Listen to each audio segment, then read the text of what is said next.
22 मार्च 1739, जिस दिन हिंदुस्तान को खून के आंसू रोना पड़ा।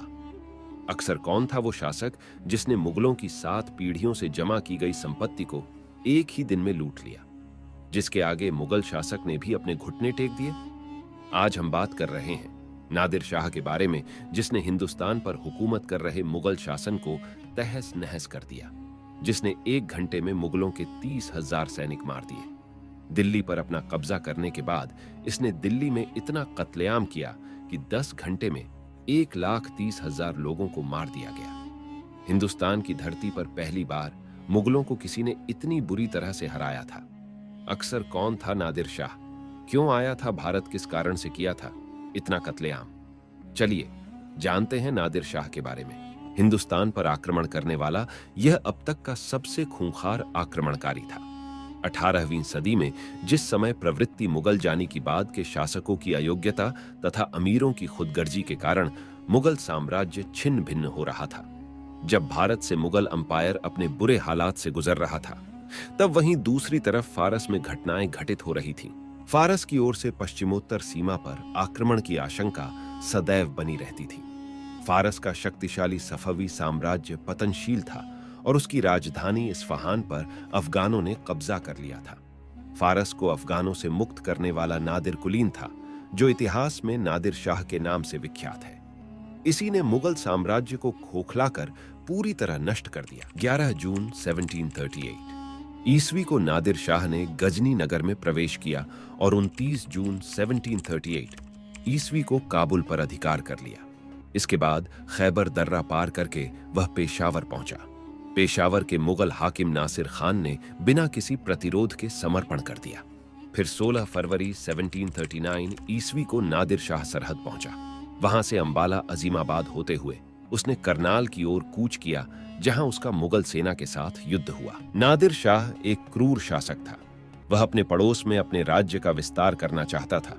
पश्चिम की दिशा में संतुष्ट होने के बाद उसने पूर्व यानी कि हिंदुस्तान की ओर ध्यान केंद्रित किया। हिंदुस्तान की अपार धन संपदा और शानो शौकत के कारण नादिर शाह भारत आया था। नादिर शाह को फारस का नेपोलियन भी कहा जाता है।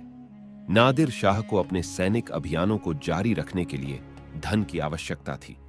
वह भारत की अपार धन संपदा से परिचित था। हिंदुस्तान से लूटा गया धन इस समस्या का हल हो सकता था। इसलिए भारत पर उसके आक्रमण का मुख्य उद्देश्य धन प्राप्त करना था। उसे मालूम था कि आपसी झगड़ों के कारण मुगल शक्ति कमजोर हो चुकी है। कहा जाता है कि नादिर शाह का भारत पर आक्रमण करने का तत्कालीन कारण क्षतिपूर्ति की मांग थी। 1737 ईस्वी में कंधार विजय के बाद उसने मुगल सम्राट से 1 करोड़ रुपए क्षतिपूर्ति के रूप में मांगा था। उसने यह भी याद दिलाया था कि हुमायूं ने ईरानी सहायता के बदले प्रतिवर्ष धन देने का वादा किया था। इस मांग का जवाब पाने के लिए नादिर शाह का एक दूत 1 साल तक मुगल दरबार में रहा और मुगल सम्राट की बराबर टाल मटोल करता रहा, और अंत में नादिर शाह ने भारत पर आक्रमण करने का निश्चय किया। मुगल सम्राट ने काबुल या पंजाब में ना तो कोई सैनिक सहायता भेजी और ना ही आक्रमणकारी को रोकने का कोई प्रयास किया। अभी मुगल दरबार के कुछ अमीर यह मानकर चल रहे थे कि पंजाब पर अधिकार करने के बाद शाह वापस चला जाएगा, लेकिन जब नादिर दिल्ली की ओर बढ़ा तो सबके हाथ पांव फूल गए। तब मुगल सम्राट ने मराठों राजपूतों से सहायता मांगी, लेकिन किसी ने भी सहायता देने में कोई रुचि नहीं दिखाई। निजामुल मुल्क के पास 2000 से 3000 पैदल सैनिक थे, लेकिन उसे दक्षिण में अपने राज्य की चिंता थी। खाने दौरा मराठों की सहायता लेने के लिए जोर दे रहा था। फिर अवध के नवाब शहादत खान को बुलाया गया। सेनापति के प्रश्न पर भी मतभेद था। इसी बात से अंदाजा लगाया जा सकता है कि मुगल शासन कितना कमजोर हो चुका था। फिर अंत में सम्राट मोहम्मद शाह को सेनापति का पद संभालना पड़ा।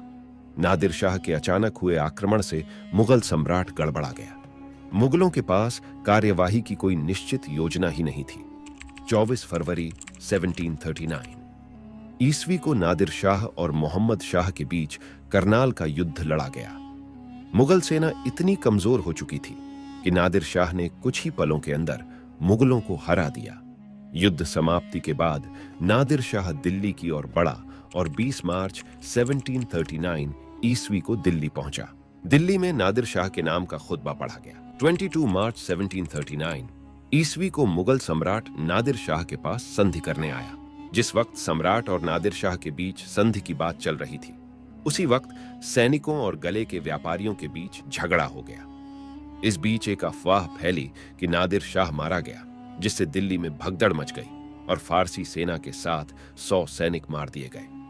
अपने सैनिकों की खबर सुनकर नादिर शाह क्रोधित हो गया और उसने कत्लेआम की आज्ञा दे दी। यह नरसंहार करीब 10 घंटे चला, जिसमें लगभग 1,30,000 लोग मारे गए। दिल्ली की सड़कों पर खून की नदियां बहने लगी। यह मंजर देखकर मोहम्मद शाह और वजीर कमरुद्दीन के निवेदन पर आज्ञा वापस ली। नादिर शाह दिल्ली में करीब 57 दिन तक रहा और दिल्ली को जी भरकर लूटा।